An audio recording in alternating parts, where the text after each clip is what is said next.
নবীজি সাল্লাল্লাহু আলাইহি সাল্লাম আমাদের বড় আপন ছিলেন। যুগ যুগ আল্লাহ তাআলা পৃথিবীর শুরু থেকে আজও পর্যন্ত নবী রাসূলদেরকে পাঠিয়েছেন মানুষের হেদায়েতের জন্য, মানুষকে গুমরাহি থেকে রক্ষা করবার জন্য। আমাদের নবীজি বলেছেন, কোন আগুন জ্বালাবার পর পতঙ্গ বা পোকা এসে যেরকম আগুন উপরে ঝাঁপ দিয়ে পড়ে এবং আত্মাহুতি দেয়, তোমরা সেরকম জাহান্নামে প্রবেশ করবার জন্য দলে দলে ছুটে বেড়াও, কখনো অর্থ উপার্জনের নামে, কখনো হায়ার এডুকেশনের নামে, কখনো তোমার সামাজিক অবস্থানের নামে, কখনো তোমার ক্যারিয়ারকে ডেভেলপ করবার নামে। এক এক সময় এক এক নামে তুমি জাহান্নামের দিকে যখন ধাবিত হতে থাকো, তুমি জানো না কোন দিকে যাচ্ছ। তুমি ছুটে চলেছ তোমার জাহান্নামমুখী সেই যাত্রা এবং ছুটে চলাকে থামাবার জন্য। নবীজি বলেছেন, ওয়া আনা আখিযুন বিহুজুজিকুম মিনান নার, আমি তোমাদের কোমর ধরে ধরে টেনে টেনে জাহান্নাম থেকে বাঁচাবার চেষ্টা করি, এটা আমার দায়িত্ব। সেই নবীজি বলে গেছেন আমাদেরকে যে একটা সময় আসবে ফিতনা আসমান থেকে অনবরত পতিত হবে। কাওয়াকাইল মাতার, বৃষ্টির ফোঁটা যেরকম অনবরত টপ টপ করে পড়তে থাকে, ফিতনা এরকম করে পড়তে থাকে। ভাইরা আমার, আমরা সম্ভবত সেই সময়টা এখন পার করছি। চতুর্দিকে ফিতনার যে ভয়াবহ অন্ধকার, যে ফিতনা আমরা হারিয়ে যাচ্ছি, যে ফিতনা আমাদের অস্তিত্ব বিলীন হওয়া উপক্রম, ঠিক এরকম সময়ে যদি আমরা ঈমানের উপর অটল থাকতে পারি, তার বৈশিষ্ট্যটা কি, তার লাভটা কি? সুবহানাল্লাহ। তিরমিজি বর্ণিত আরেকটি হাদিসে নবী করিম সাল্লাল্লাহু আলাইহি ওয়াসাল্লাম বলেছেন, এমন একটা সময় আসবে যখন ঈমানের উপরে অটল থাকাটা জ্বলন্ত জ্বলন্ত কয়লা,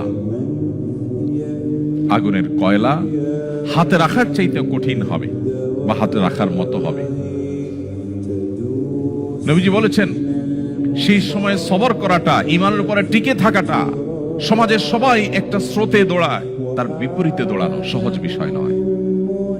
কিন্তু এই কাজটা যারা করতে পারবে, নবীজি বলেছেন তাদের কাজটা কষ্টসাধ্য এতটাই যে জ্বলন্ত আগুনের কয়লা হাতে রাখার চাইতে বা রাখার মতো কষ্টের, কিন্তু এর বিনিময়টা আবার সেরকম ঈর্ষণীয়। তিনি বলেছেন 50 জন মানুষ আমল করে যে পরিমাণ সওয়াব পাবে, ওই সময় এই রকম প্রতিকূল পরিবেশে যিনি নিজের ঈমানকে, নিজের আইডেন্টিটিকে, নিজের আমলকে, নিজের মুসলমানিত্বকে যে ব্যক্তি বুলন্দ করে রাখবে, উঁচু করে রাখবে, ধরে রাখতে পারবে, আল্লাহ তাআলা তাকে 50 জন মানুষের আমলের সমপরিমাণ সওয়াব তাকে দান করবেন। তিনি নামাজ পড়বেন 1 রাকাত, সওয়াব পাবেন 50 রাকাতের। তিনি রোজা রাখবেন একটা, সওয়াব পাবেন 50টার। তিনি হজ করবেন একটা, সওয়াব পাবেন 50টার। সাহাবীরা অবাক হয়ে গেলেন নবীজির এই কথা শুনে। তখন তো সেরকম কোন পরিবেশ ছিল না, ঈমানের জন্য অনুকূল পরিবেশ ছিল মদিনাতে। নবী করিম সাল্লাল্লাহু আলাইহি ওয়াসাল্লাম এই কথা শুনে তারা জিজ্ঞাসা করলেন, হে আল্লাহর রাসূল, আপনি যে বলছেন তখনকার মানুষেরা প্রতিকূল পরিবেশে ঈমানের উপরে টিকে থাকতে পারলে একজনে 50 জনের সওয়াব পাবে, সেই 50 জন কি আমাদের 50 জন নাকি তাদের সময়ের 50 জন? নবীজি তখন বলেছেন, আরে না, তাদের সময়ের না, তোমাদের মতো 50 জনের সওয়াব তারা পাবে। আল্লাহু আকবার।